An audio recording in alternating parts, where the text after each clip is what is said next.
Oh yeah. Hey yo, it's the Russo Show. Hey yo, it's the Russo Show. Hello everyone and welcome to Pizza Film School. This season we're exploring the world of AGBO's essential creative partners. These talented individuals work their magic behind the scenes, contributing their expertise to the variety of components involved in creating a film. Today, we're thrilled to welcome a true titan of costume design, Judianna Makovsky. Her award-winning career spans nearly 4 decades, in which time she's brought her distinct creative vision to iconic films like Harry Potter and the Sorcerer's Stone, Seabiscuit, and The Hunger Games. Also an integral part of the Marvel Cinematic Universe. Judianna's work has graced our own projects from Captain America, Winter Soldier to Avengers Endgame. And we just finished production together on The Electric State. A 3-time Academy Award nominee, Judianna's craft has undeniably shaped the visual landscape of contemporary cinema. So without further ado, let's dive into the fascinating world of costume design with our dear friend and colleague, Judianna Makovsky. Welcome to the show, Judianna. Thank you so much, and thank you for this. Of course. Yeah, we have pizza. And Aperol Spritzes. Yeah, And and Aperol Aperol Spritzes. And one of these days we might have to start calling it Pizza and Salad Film School. Yeah. You want some Yeah, salad? that's Too much pizza? Yeah. I never thought I could eat too much pizza, but it's possibly Getting there? happening. I guess so. Although your call today on the eggplant is an inspired one. So the pizza this week is coming from Pizzeria Mozza, Right near my house, by the way. very close to where Judianna lives. We have a pepperoni from them, a margarita, a marinara, and eggplant. Excellent crust, by the way. It is excellent crust. Tell us how it all began. How did you become interested in costume design as a career? Well, I always say I was lucky and not lucky. My father passed away when I was very young. I was 5. And my mother was a pianist. She taught piano and she had musician friends, and we lived right outside Manhattan. And I think once my father died, her friend Bernice, whose husband was the head timpanist at the Metropolitan Opera, said, "Why don't you see if your kids would be interested in getting into the Metropolitan Opera? And it'll keep them out of your hair and give you some space to deal with this." So we auditioned and I got into the children's ballet, and I just thought it was magic. And apparently everyone tells me I was much more interested in what was going on backstage than actually being on stage. They're always like, "Where is that child?" "Oh, she's watching them move the scenery. She's watching them make things." And I ended up staying in the ballet and ballet school, and then finally joined when it became the children's chorus from the time I was 5 till I was 18.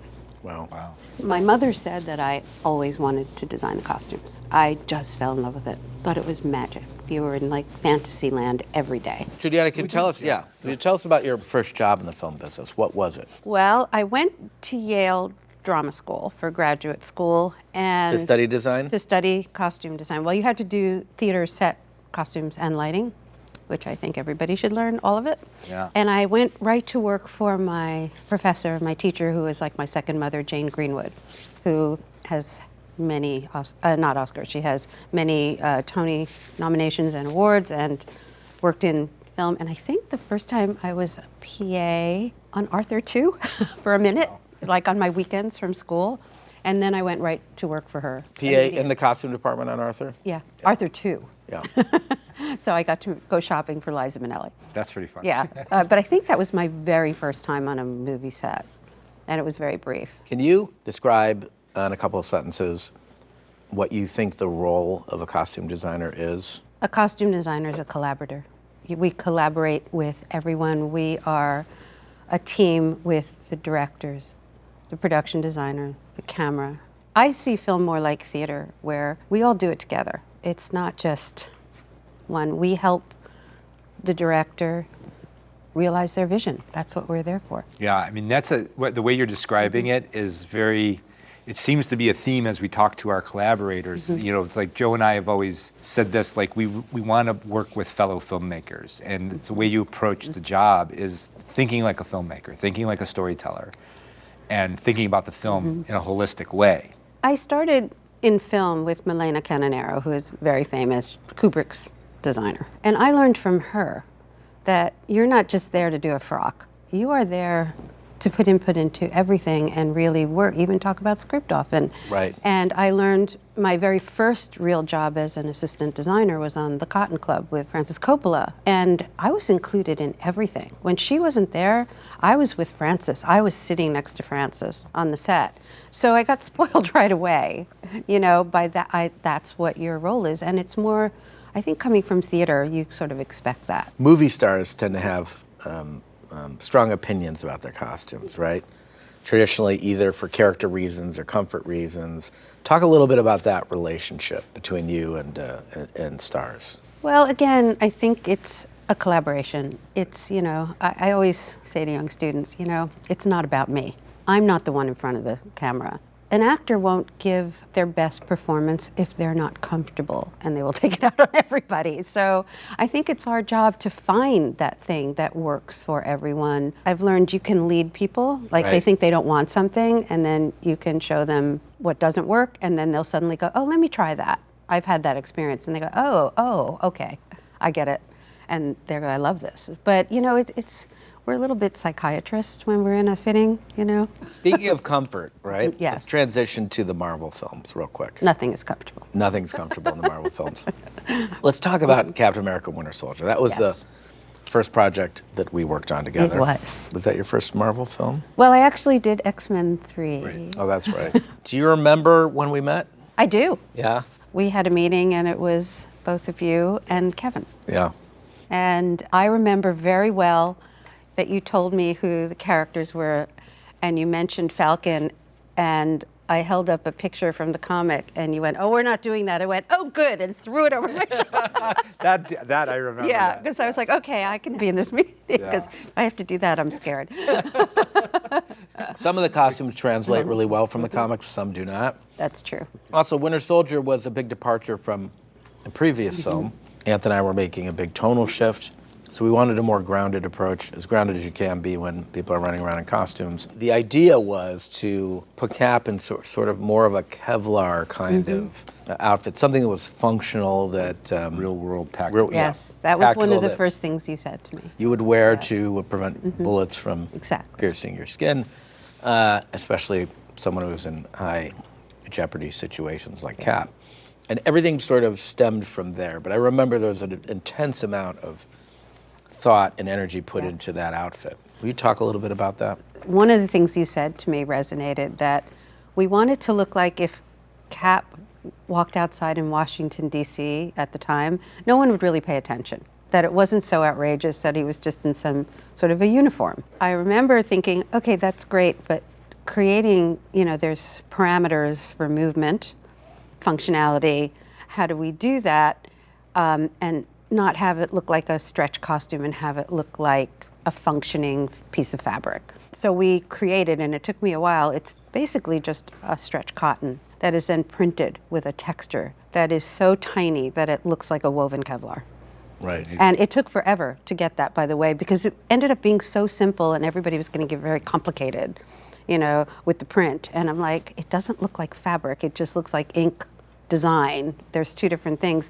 And when we finally got it and we showed you, I remember showing you, you guys were like, well, this looks great. Isn't that Kevlar? And I went, no, we've succeeded. Yeah. So I think the function was very important to that costume. Incredibly important, you right? told me that movement was everything. The stunts were going to be important. We couldn't hinder the movement. The acrobatic component that we wanted to bring to the character. Different than the other superhero movies, for sure. Yeah. So we're looking to walk a line between the appearance of Kevlar, but the ability for the Exactly. To move. Evans and the stunt players to move in the outfit. And not be sort of so weighted down that, I do remember the journey for that pattern. Just that simple Significant. little pattern.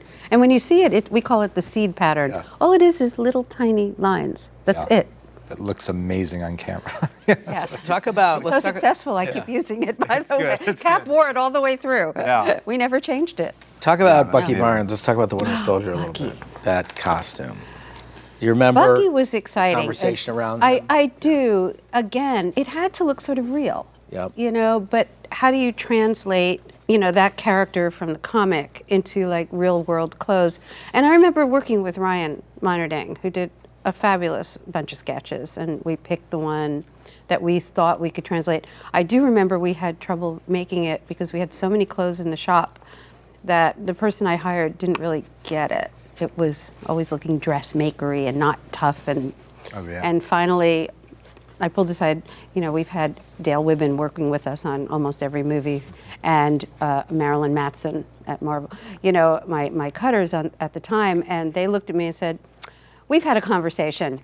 Dale said, I'm going to do the top, and Marilyn's going to do the pants, and we're going to just figure it out. We'll do it. And then we made the wonderful mask with SCPS, who's a specialty costumers. And I also remember everyone said, oh, we're never going to use a silver arm. It's always going to be mocap. We never need an arm. And Legacy and I were like, I think we should make the arm, just so they have it for reference. The minute we put it on, how many more can you make? Yes. Because the reflections are so different. Yep, absolutely. And the first ones, I have to admit, were a little clunky. Yep. They got so much more sophisticated by the time. But when we finally put it all together and the actor walked on the set and everybody sort of stopped and went, where'd that come from? Look at him. I mean, everybody just sort of stopped in their tracks. I remember we were in Ohio. And Yeah, it brought Sebastian to life. I mean, it really. But we never saw him in the fittings even.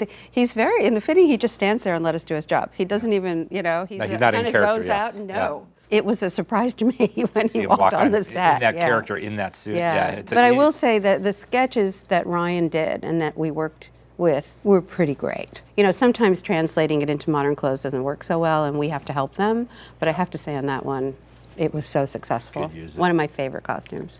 Before we go into Falcon, would you just talk a little bit about, especially for these difficult to build and conceptualize costumes, like how do you work with your team? Like what is your team, first of all? Who comprises it? What types of positions? And how do you communicate your ideas with them? Well, we have a very large team on these these costumes are, it's so different than doing just clothing. And we have teams of, you have cutter fitters who are the people who actually figure out how to make it. You have mold makers, you have painters, they have their staff. You have specialty costumers that make all the belts and the metal pieces. I mean, I would say at least 12 people are in that fitting. And then you have a boot maker who makes the shoes and a glove maker. So, it's all very specialized. It's the collaborative thing. Usually you hire the cutter fitter like Dale Wibbin or Keith Musengun or Marilyn Matson. They have a first hand. Then they have their stitchers. They have their team of specialty costumers, which is the belt leather maker, whatever, and they all work as a little team right in your shop. And I usually have 4 to 6 cutter fitters and their teams, depending on Avengers we had 6. Talk about the relationship with Legacy. Legacy effects are the specialty house I like to work with the most. I've worked with a lot of them, but I find they are so collaborative and they're geniuses. What do they do specifically? They can make anything from animatronic animals to armor to muscle bodysuits to almost anything, but they also, anything you can think of, they can make. Right. That you think you can't do practically, they can actually usually figure it out. Needs a little help sometimes from CG, but like when we did Fat Thor, that was a real bodysuit, that wasn't fake, and you couldn't tell that was not a real fat person except for the hidden zipper up the back, which you then CG out. Right. But they can make anything from, in the Guardians movie that just done, when Nebula's carrying Chris Pratt when he's drunk, that's not Chris. That is a full model of Chris. Wow. It's a body, which is creepy. really creepy. It's very creepy. Beyond belief creepy. James claims he has it in his office. I think he did for a while. We all had to pose with it. Even Chris posed. It's so creepy, but you can't tell it's not Chris. Right. You really can't. Wow. Except when you terrible pick it joke up. to play on any loved ones. By the way. But they can make critters or anything. They'll make a maquette, which is a scale model of like a rocket raccoon, or they can create the whole background. And sometimes we do it together, like on the scale suit for Chris Evans, the final Captain America, the beautiful one. That took a long time to do that, and that was a collaboration. But we made the suit, but they made like the scales and some of the bits that go in it, and then we put it all together. Right. So they'll just make parts of it. Collaborate with them. Yes, we'll collaborate. fabricate. Yeah, and I'll sit at the elements. computer with Darnell, their Yeah. designer guy, and we'll sit and figure out how to actually mold it to the body. I mean, I'm not the computer expert by any means. I just sit there and say, "Can you move that?" That doesn't look right. But I'll sit there with them for hours or days just to get it right before we 3D print it, before we sculpt it, because there's many ways to do it. Will you talk about the color palette for Winter Soldier? It wasn't like completely dark because you're dealing with it, but we toned everything down. So it was Right. sort of navy, gray, a darker red. Muted. And we made sure nothing in the sets jumped. Was That overly everything was colorful. a painting, a palette. Well, it was a bit of a gamble because remember, Joss Whedon made a very specific choice with Avengers. Very colorful. It was very poppy. Exactly. And I'm shocked still that we pitched the exact opposite. Yes. We said we want to ground this stuff, we want to mute it. The Winter Soldier was part of the deconstructionist wave of comic books that, were taking your favorite heroes and pulling them apart and examining them on a psychological level and thematic level. When you said that to me, because that's when I read the script, I was thinking Day of the Jackal because it was almost, the story was important as the characters. Yeah. Just because they're superheroes, it was their interaction, their story, not just a thriller. It was much more personal, I think, than a lot of the other movies. I'm glad you brought that up because we don't talk about that influence as much for that movie, but the truthful politics of Day of the Jackal, Yes. the original Day of the Jackal, and the brutality of it, were I think things that we were elements that we were chasing was how do we bring real world politics into Right. this, and then how do we make this more brutal than what has existed so far in this? I think why it's one of my favorites, because I think in the end it was such a surprise that it was so grounded. Even though it's a superhero comic, it's still a believable story. And you also are very invested in the people more so than if they're just total superheroes and fly around and have magical powers. And the stakes that are was- visceral and Yeah. grounded. And also, I mean, the designers in those instances, I always pull back. People say, "Oh, we didn't notice it," and I'm like, "That's so good that you didn't. You're not paying attention to the costume. You're paying attention to the movie," which is really important to me. I can design big glamour things if I need to, but often I will pull it back and say it's going to get in the way of the story if I do that. I don't want people watching her dress. Right. I want them to watch the actor and hear the lines that they're saying. So that's hard to do, is to, not have your ego take over, because we all do. Right, because you're trying to find Yeah. the sweet spot between something sort of beautiful and inspiring, but also sort And of also, grounded and people believable. push you for marketing, oh, we want something. And Right, it's like, yeah, but exactly. it's not right. Yeah. It's just not right. We had this wonderful opportunity in Winter Soldier because the characters go undercover, which I always thought you had such a great opportunity there to sort of Exactly. create a feeling and a texture for who these people were in a way we've never seen them before. Which was and I really appreciated what Yeah. you did with them and the simplicity of that. Well, I think you created opportunities from Winter Soldier on to do that with everybody. Well, it makes them accessible to the Even audience, Vision, what does he wear when he's not in that suit? When he's not Vision, what does he a wear when sweater vest he's in a sweater and I remember pants? this. That was one of the longest conversations, It was. multi-day, It multi-week was. conversations. Well, it's really because what he wears is a projection, right? So Exactly. what would he project himself in? How does he want to communicate to the world who Exactly. he is? And a through lot his of it, clothes? what we chose, came from his voice. Yeah. When you just hear that voice, what do you think that voice wears? Do you know That's what I really mean? interesting. Yeah. Yeah. Right. Oh, such a lovely That man. speech- Oh my God, such a lovely That man. speech that Paul Bettany Bettany's gives Yeah. in sort of Cap's living Yeah. room in Civil War. Paul has himself a great sense of style and also appreciates really fine clothes. Nothing trendy ever, nothing pseudo-fashionable. It would be something that is timeless, elegant, and perfect. Well, let's talk about, it's a good transition into Civil War, which Yes. is even in a way more brutalist than Winter Soldier, right? Because it's about the deterioration of the relationship. So we wanted to pull out almost all the color. How do you reflect that in the costume? We have two sides in that movie. You also have the introduction of Black Panther. You have the reintroduction of Spider-Man. Very significant characters coming into the story as supporting cast, and you have, you know, almost the entire roster at that point. True, because that turns more from a Captain America film into sort of half Captain America, half Avengers by then. Quasi-Avengers movie, One thing I always kept in mind was to have everyone was kind of equal. No character was more important than another visually. Again, it was really pulling back and just trying to be incredibly subtle so that everyone can shine without the audience paying attention to little things that aren't important. And, you know, there's times when clothes are very important. If you're doing a Hunger Games and it's about fashion, okay, you want to do that. But Civil War wasn't about that.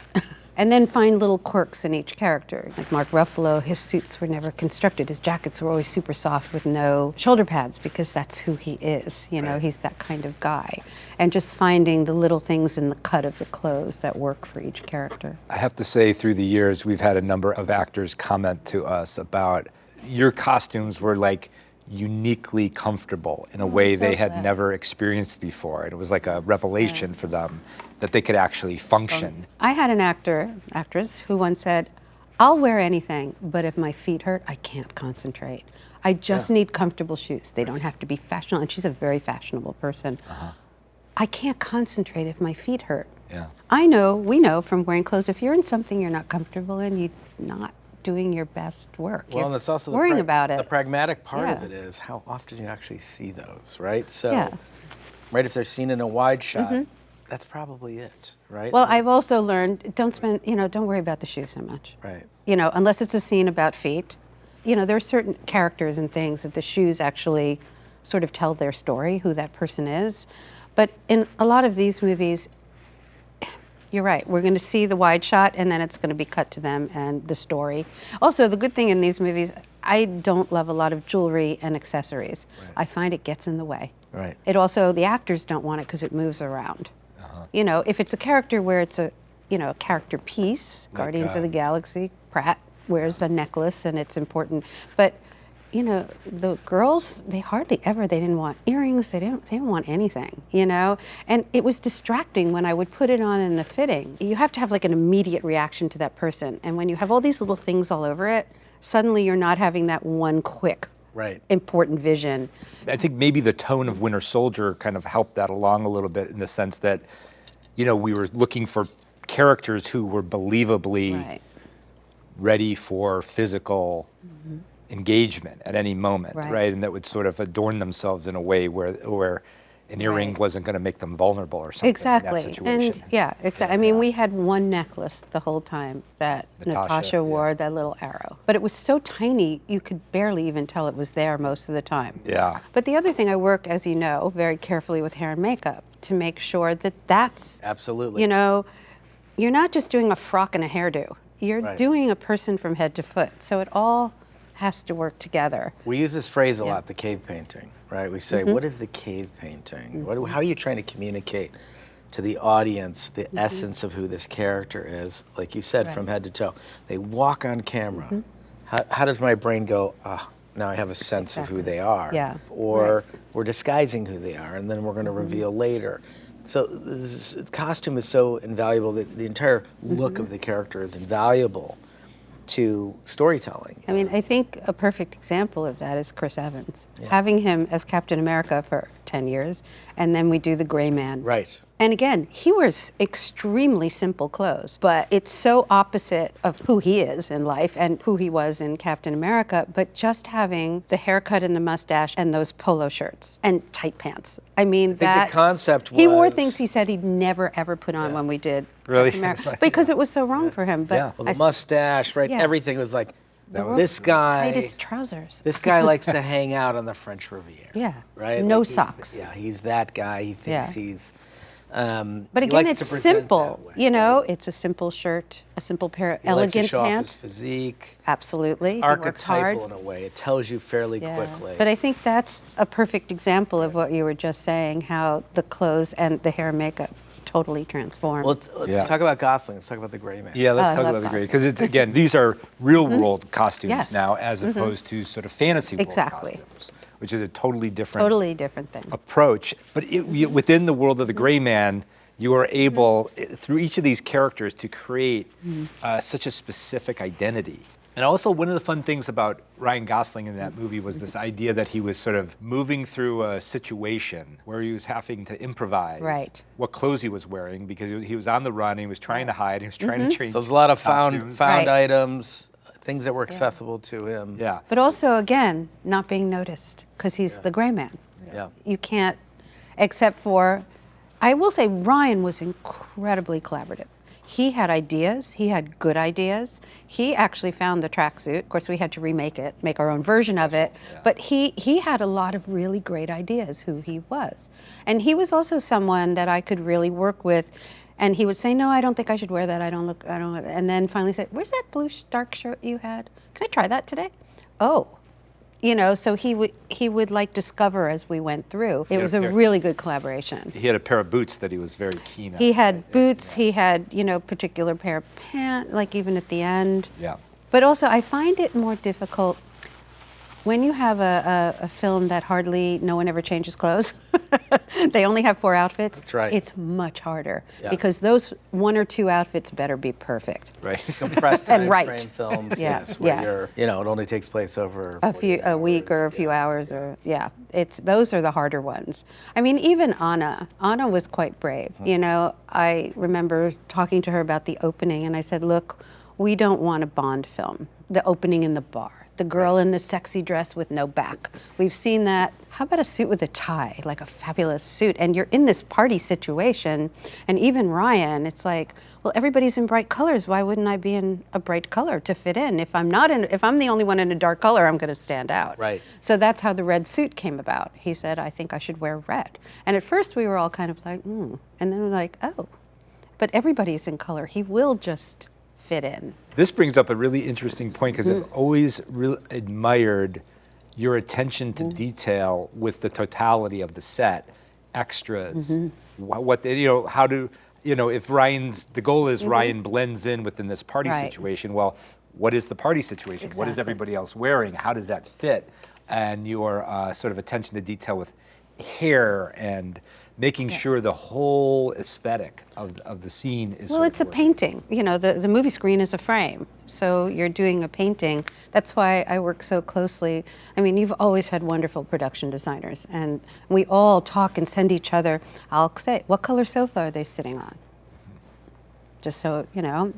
And then we'll talk to Trent. If it's like a green sofa, can you not put green light on that? You know, it's like, you know, but we do it all together. We don't always tell everybody what we're doing, because, you know. Right, but you're working But we are all working together, together, always showing color palettes, testing fabrics, as you know, and then having, like with the superhero suits, you have to test them indoor, outdoor, day, night, to make sure that you don't have to make 20 different versions of this costume, one for nighttime, one for day, that you can get a balance, that you can shoot it wherever you want and it'll still read. That was very hard on the stealth suit. I remember getting the right blue that didn't go black or didn't go bright blue. That yeah, too. That was a lot we had them on little. Remember, we had fabric on little stands and moving them inside, outside, putting lights on them. You know. That was really challenging, the stealth suit, because again, that was a big moment of reintroducing a brand new version, tonally retoned version of Captain America, and also it was a very intense action scene. Like, how many suits did you build for that? I Do you think remember? for that one we built 14. 14. Yeah, 14. Yep. I think the Captain America suits we actually built like 16, but we ended up not needing as many because he wore the. We didn't take one of them. I know, I can't believe it. Should have taken a Where stealth are suit. they? The stealth suit's still my favorite. It's probably because my first. You know, first for Marvel that wasn't, you know, adapting another movie. Because even the Captain America costume in Winter Soldier, we changed it. It wasn't the same as in the first Avenger. Right. It was less bulky, made a different way. It was a little more sleek, so he could move. Yeah. You've worked on some of the biggest franchises in the last. I don't know how that happened. Right? So Hunger Games, Harry Potter. You created the look for Hunger Games. You created the look. I for thought Harry I'd be Potter. doing little period movies or little films like Reversal of Fortune. Like I started, you know, I don't know how I got here. Speaking of Reversal of Fortune, let's talk about that for a second. Because really? I love that movie. It's I a love that movie. lifelong favorite. You know, it's based on a real crime. Stars Glenn Close and Jeremy Irons. Yes. And what was your experience like coming to that movie? And did you use reality to influence the look of the Oh, characters? absolutely. Yeah. We did. I mean, there's a lot of research, and I lived in New York, and so there's a lot of research there that you can do. Sonny von Bülow's clothes are actually part of the collection of the Metropolitan Museum, so we could go see what she really owned. I will tell you, it was one of the lowest budget films I've ever done. Wow. And we really didn't have any money. Great looking film. And originally, it was one of my first movies. Milena Canonero was a friend of Barbet Schroeder, and she was going to design it. She had another movie, and she couldn't do it. She's like, well, I'm just going to be consultant, and you're going to do it, which meant I was doing it. And when I wanted Barbet to do something, she was so great. I said, he's not shooting the evening gown full length. She called me, you have to shoot the evening gown full length. Thank you. Yeah, it was great.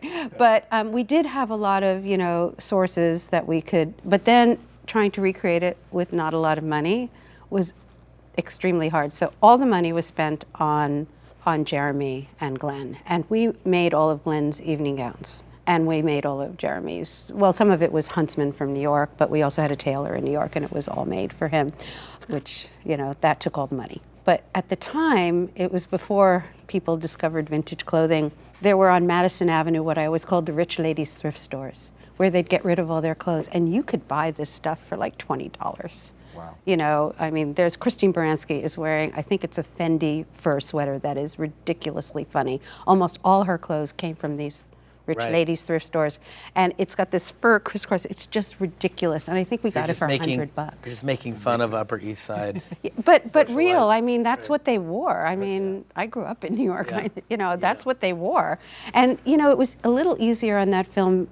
Today, class distinction is much harder because rich people wear streetwear. Right. And designers design things that look like street fashion. So it's harder. Back then, there was a real delineation between what rich people wore and what, say, Dershowitz and the students would wear. Right. And frankly, the students, we hardly had any money. It was mostly from their closets. Wow. Yeah, or my closet, or, my assistant's closet, or, thrift stores. But it was a very small budget film. Yeah. So when you're setting the look for something like Harry Potter. Yes. So brand new Terrifying. franchise, massive pressure, one of the most popular books ever. I was terrified. Yeah. Absolutely. Where do you start creatively? So I started Spider-Man with Sam Raimi because I'd worked with Sam. And 2 days later, I got a call to go meet Chris Columbus for Harry Potter. And I'm like, they're never going to hire American. Why would they hire me? I know they're talking to every famous designer on the planet. Right. And, I already told Sam I'd do this. I think I was on it for 2 days or a week. Right. But we had a year prep. And I said, my agent's like, oh, just go meet them, for another project. Just go meet them. So I went, and I had all these ideas when I read it, that it was almost Dickensian, and that you should take things and twist them a little.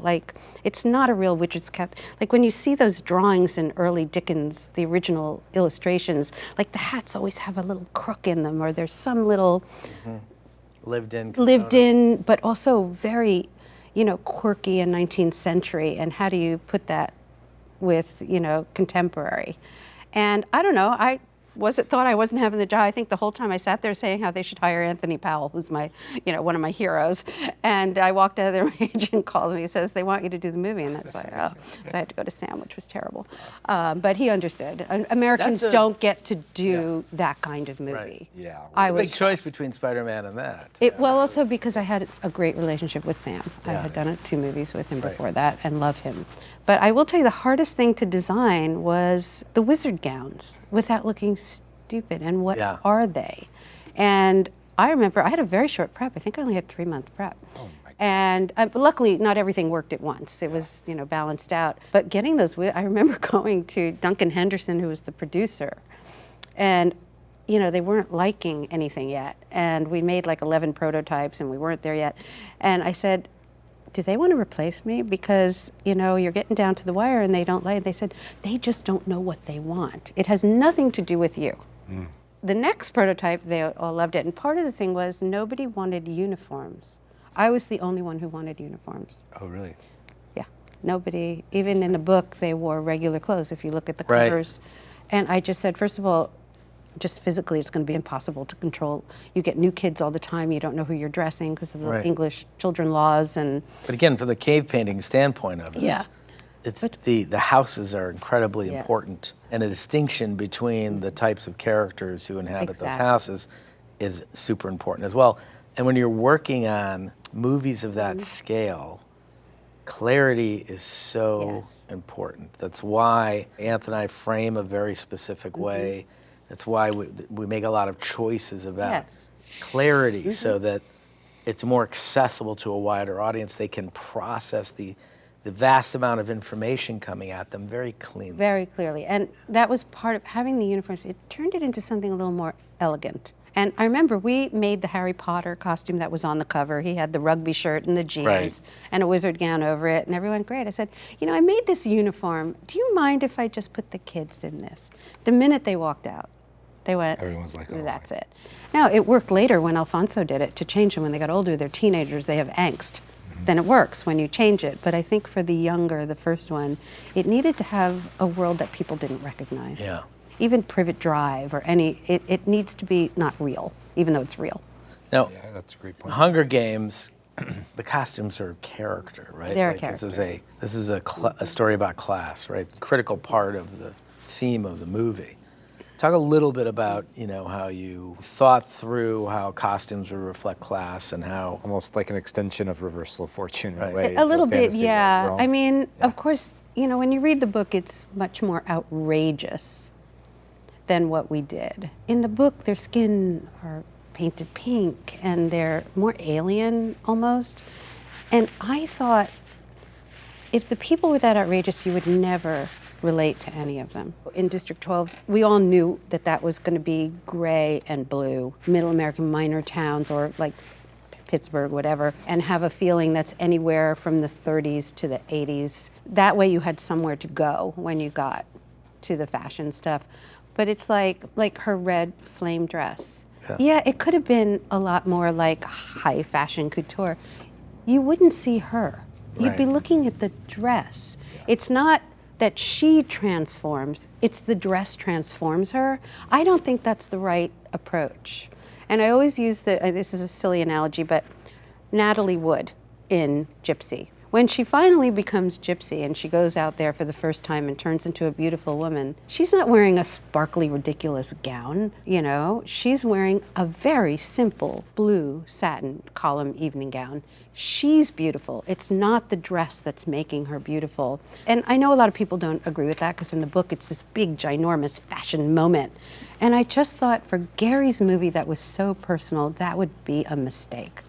And even if I got flack for doing a simpler dress, I didn't care because you really looked at Jennifer. Yeah. Suddenly she was beautiful. Yeah, It's she not was the hairdo that's beautiful, it's her. Strong. So, I mean, those are the decisions you have to make, you know? Yeah. That it's more about, again, about pulling back and not having it about me. Wanting, you know, I'll design a big glamorous thing like Aisha if I have to. Yeah. You know, in Guardians, I'll go all out. I love it. But if it's not right, I won't. Yeah. Yeah. That's amazing. This has been a very thoughtful, very informative conversation. We're really grateful for you sitting Thank down you. with us. We do something at the end of every episode Which is? that we call Small Bites. And it is sort of rapid fire questions. Then I'm not going to eat right now. Rapid fire questions. Okay, Answer spur of the moment. It's like a lightning round. Oh, God. First question. If you could watch any film or TV show or piece of content for the first time again to get that feeling that you had, what would that be? Visconti's The Leopard. Ooh, That's a good one. that's a great one. If you could work with anybody, alive or dead, who would it be? Fellini. It's a home run. If you could give a piece of advice to your younger self, what would that be? Not be so shy. I was very shy. Yeah, early Yeah. on, you were like, Well, I learned if I don't do it, no one else Yeah. will do it to step in. But I'm Yeah. still, when I'm not working, I'm actually quite shy. I don't answer the phone. I'm glad, I have to say, I'm glad you got over the shyness because one of the many things I've always appreciated about you is your on-set presence. thank you. You're not afraid to advocate for the design ideas Right. present on the set. And a lot of times when Joe and I describe it, it can feel like a fog of war sometimes when you're shooting, and you can lose your orientation on what's Right. important. And I've always appreciated your presence at key moments, to sort of help Thank you. reorientate us. I always worry I'm being annoying. No, it's amazing. Yeah, Please. yeah. So, what would you say is the most important quality of a costume designer? Being able to listen. What's the most difficult costume you've ever designed? I have to say it was probably Idris's costume in the Suicide Squad. Yeah. Because it was practical. All the pieces had to come out and magnet back in, and they come out and turn to weapons and then have to go back. We didn't decide who the character was till like 6 weeks before shooting, so Right. we had to do that very quickly. And talk about a collaboration with the prop man, particularly with Drew. Yep. I mean, you know, here's the piece, what weapon, and then give it to Drew. What can that turn? But James was very specific where things came out of and what it turned into. So I think that was probably, it was really satisfying. That's cool. Wow. Thank you so much again Thanks. for being on. You're Thank you, welcome. everyone, for watching. Mangia bene. We'll see you next time on Pizza Film School.